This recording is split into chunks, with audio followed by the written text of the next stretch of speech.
हम सभी के घरों के आंगन में तुलसी का पौधा जरूर होता है। हम रोज उसे जल भी चढ़ाते हैं। लेकिन क्या आप जानते हैं कि हमारे शास्त्रों और स्वयं भगवान श्री कृष्ण के अनुसार शाम के समय गोधूलि बेला में तुलसी के पास सिर्फ एक बार एक मिट्टी का दिया सच्चे मन से जलाने का क्या परिणाम होता है। नमस्कार दोस्तों, मैं हूं विवेक वर्मा और वर्मा स्टोरीज के इस नए और बेहद खास अंक में आपका बहुत बहुत स्वागत है। दोस्तों, आज की जो कहानी मैं आपको सुनाने जा रहा हूं वह सिर्फ एक कहानी नहीं है, बल्कि एक ऐसा गहरा आध्यात्मिक सत्य है जो आपके जीवन के सारे कष्टों, सारी दरिद्रता और वास्तु दोषों को जड़ से मिटा सकता है। स्वयं भगवान श्री कृष्ण ने कहा है कि जो भी व्यक्ति तुलसी के समीप दीप दान करता है, उसके जीवन का सारा अंधकार मैं खुद अपने ऊपर ले लेता हूँ। आज की यह दिल छू लेने वाली कहानी आपको यह बताएगी कि विश्वास और एक छोटे से दिए की लौ में कितनी बड़ी शक्ति छुपी होती है। यह कहानी है रामपुर नाम के एक छोटे से गांव की, जहां राधाचरण और उसकी पत्नी गौरी रहा करते थे। राधाचरण गांव के एक बड़े जमींदार के खेतों में मजदूरी करता था। दिन भर हाड़ तोड़ मेहनत करने के बाद भी उसे इतने ही पैसे मिलते थे कि घर में दो वक्त की सूखी रोटी बन सके। गौरी बहुत ही धर्म कर्म वाली और संतोषी स्वभाव की स्त्री थी। उनके आंगन में एक बहुत ही हरा भरा तुलसी का पौधा था, जिसे गौरी अपनी जान से भी ज्यादा मानती थी। वह रोज सुबह सबसे पहले उठकर आंगन बुहारती और अपनी तुलसी मैया को जल चढ़ाती। लेकिन उनके पड़ोस में रहने वाली कमला का स्वभाव बिल्कुल अलग था। कमला गांव के एक बहुत ही अमीर व्यापारी की पत्नी थी। उसके पास धन दौलत, गहने कपड़े सब कुछ था, लेकिन उसके मन में दया और भक्ति की जगह केवल अहंकार भरा हुआ था। कमला अक्सर गौरी की गरीबी का मजाक उड़ाया करती थी। एक दिन जब गौरी अपनी फटी हुई साड़ी पहने तुलसी के क्यारे के पास मिट्टी लीप रही थी, तभी कमला अपनी छत से उसे ताना मारते हुए बोली, अरे ओ गौरी, दिन भर इस पौधे के आगे सिर पटकती रहती है। क्या मिला तुझे आज तक? देख मेरे घर को, मेरे यहाँ रोज घी के 10-10 बड़े दिए जलते हैं, तब जाकर भगवान ने मुझे इतना धन दिया है। और तेरे घर में तो रात को अंधेरा दूर करने के लिए मिट्टी का तेल तक नहीं है। भगवान भी उसी की सुनते हैं जिसकी झोली में कुछ चढ़ाने की औकात हो। गौरी ने कमला की बातें सुनी, उसका मन बहुत दुखा, लेकिन उसने कोई जवाब नहीं दिया। उसने बस अपनी आंखें बंद की और हाथ जोड़कर मन ही मन कहा, हे मेरे कान्हा, हे मेरी तुलसी मैया, मेरे पास आपको चढ़ाने के लिए कोई 56 भोग या सोने चांदी के दिए नहीं हैं। मेरे पास तो बस मेरे ये आंसू और मेरा सच्चा विश्वास है। मेरी इस गरीबी का चाहे पूरी दुनिया मजाक उड़ा ले, बस आप कभी मेरा साथ मत छोड़ना। समय बीतता गया और राधाचरण के परिवार पर विपत्तियों का जैसे पहाड़ टूट पड़ा। गांव में भयंकर सूखा पड़ा और जमींदार ने सभी मजदूरों को काम से निकाल दिया। राधाचरण के पास अब कोई काम नहीं था। घर में रखा थोड़ा बहुत अनाज भी खत्म हो चुका था। उनके जीवन की सबसे बड़ी पूंजी, उनका 7 साल का इकलौता बेटा सिद्धार्थ, अचानक एक बहुत ही गंभीर बीमारी की चपेट में आ गया। उसे तेज बुखार था और वह दर्द से तड़प रहा था। राधाचरण ने गांव के वैद्य धनंजय से मिन्नतें की, लेकिन धनंजय ने साफ कह दिया कि इस बीमारी की जड़ी बूटियां बहुत महंगी हैं और बिना पैसों के वह इलाज नहीं कर सकता।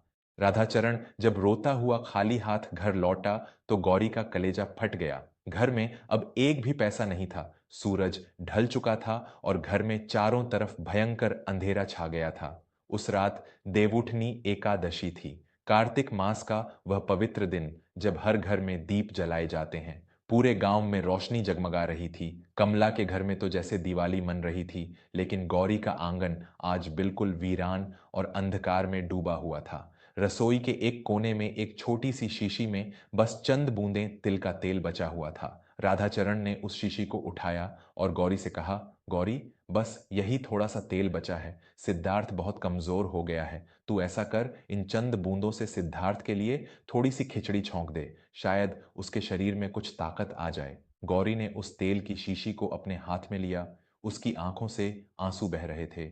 एक तरफ उसका बीमार बच्चा था और दूसरी तरफ आंगन में अंधेरे में खड़ी उसकी तुलसी मैया।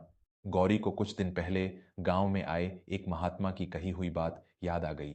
उन्होंने कथा में कहा था कि श्री कृष्ण का वचन है, जो मनुष्य घोर संकट और दरिद्रता के समय भी मेरी प्रिय तुलसी के समक्ष एक दीप प्रज्वलित कर देता है, मैं उसके जीवन के सारे कष्ट हरने के लिए स्वयं उसके द्वार पर आ खड़ा होता हूं।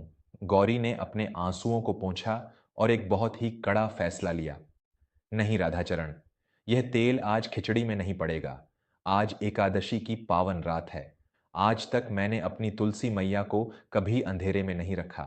आज जब मेरा पूरा जीवन ही इस भयंकर अंधकार में डूबने वाला है, तो मैं इस आखिरी तेल से मैया के सामने दिया जलाऊंगी। मेरा कान्हा मेरी परीक्षा ले रहा है और मैं यह परीक्षा हार नहीं सकती। अगर उसे मेरे बेटे को बचाना है, तो वो इस दिए की रोशनी देखकर खुद आएगा।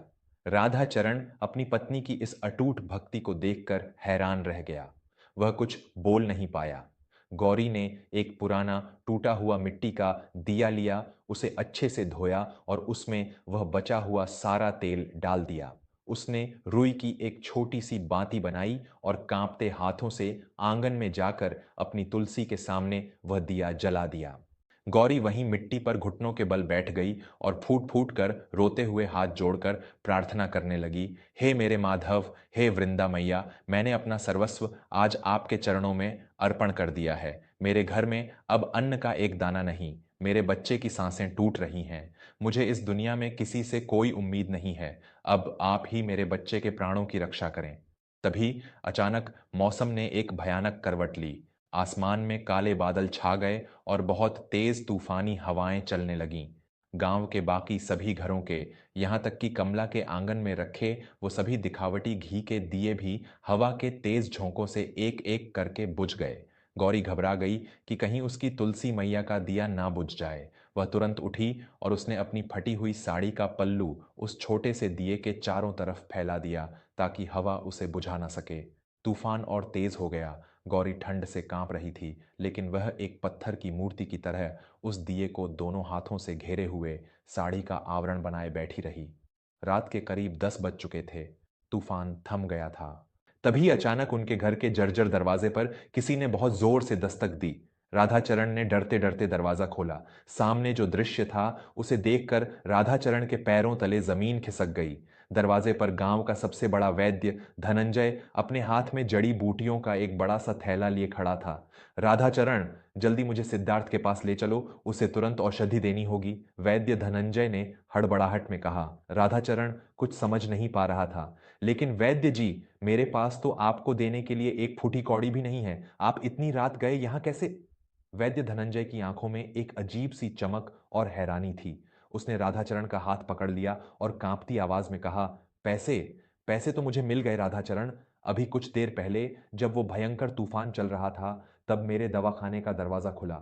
वहां एक बहुत ही सुंदर सांवले रंग का बालक खड़ा था। उसके सिर पर एक मोरपंख बंधा हुआ था और उसके चेहरे पर एक ऐसा तेज था कि मैं उसे ठीक से देख भी नहीं पा रहा था। उस बालक ने मेरे हाथ में यह सोने का सिक्का रखा और कहा कि जल्दी से मेरे भक्त राधाचरण के घर जाओ, उसका बच्चा सिद्धार्थ बीमार है, यह तुम्हारी दवा की पूरी कीमत है। मैं पलटने ही वाला था कि वो बालक बारिश में कहीं ओझल हो गया। राधाचरण, वो बालक कौन था? ये सुनते ही राधाचरण के रोंगटे खड़े हो गए। अंदर तुलसी के पास बैठी गौरी के कानों में जब ये शब्द पड़े, तो वह दौड़ती हुई बाहर आई। उसके गालों पर खुशी के आंसुओं की धारा बह निकली। वो मेरा कान्हा था राधाचरण, वो मेरा मुरारी था। उसने मेरे उस एक छोटे से दिए की रोशनी देख ली। मेरी तुलसी मैया ने हमारी पुकार सुन ली। गौरी वहीं जमीन पर बैठकर भगवान के धन्यवाद में रोने लगी। वैद्य धनंजय ने तुरंत अंदर जाकर सिद्धार्थ को औषधि दी और कुछ ही घंटों में सिद्धार्थ का तेज बुखार चमत्कारिक रूप से उतर गया और वह गहरी नींद में सो गया। अगली सुबह जब सूरज की किरणें खिलीं, तो गौरी के घर का पूरा वातावरण ही बदल चुका था। गांव के जमींदार को रात में किसी बात का गहरा पछतावा हुआ और उसने सुबह सुबह ही राधाचरण को वापस काम पर बुला लिया और उसे पेशगी के तौर पर अच्छा खासा धन भी दिया। कमला, जो रात भर तूफान के कारण अपने बुझे हुए दियों से परेशान थी, उसने जब सुबह गौरी के आंगन में जाकर देखा तो वह हैरान रह गई। गौरी की तुलसी के पास रखा वह छोटा सा मिट्टी का दिया, जिसमें चंद बूंद तेल था, वह रात भर उस भयंकर तूफान में भी लगातार जलता रहा था और सुबह तक प्रज्वलित था। कमला का सारा अहंकार टूट गया। वह गौरी के चरणों में गिर पड़ी और अपनी हर गलती के लिए उसने क्षमा मांगी। तो दोस्तों, देखा आपने, श्री कृष्ण कहते हैं कि जो इंसान घोर विपत्ति और दरिद्रता में भी ईश्वर के नाम का तुलसी के पास एक छोटा सा दीप जला देता है, ईश्वर उसकी रक्षा के लिए सभी बंधन तोड़कर दौड़े चले आते हैं। वास्तु शास्त्र और हमारे पुराणों में तुलसी के पास दीपक जलाने के कई अत्यंत महत्वपूर्ण और चमत्कारी नियम, वस्तु टिप्स बताए गए हैं, जिन्हें हर किसी को जानना चाहिए। पहला नियम, सही दिशा का चुनाव। वास्तु शास्त्र के अनुसार तुलसी के पौधे को हमेशा घर की उत्तर या उत्तर पूर्व ईशान कोण दिशा में लगाना चाहिए। जब भी आप तुलसी के पास दिया जलाएं तो ध्यान रखें कि दिए की लौ का मुख उत्तर या पूर्व दिशा की ओर होना चाहिए। ऐसा करने से घर में कुबेर देवता और माता लक्ष्मी का सीधा प्रवेश होता है। दूसरा नियम, गोधूली बेला का महत्व। दिया जलाने का सबसे शुभ समय सूर्यास्त के ठीक बाद का होता है, जिसे गोधूली बेला कहते हैं।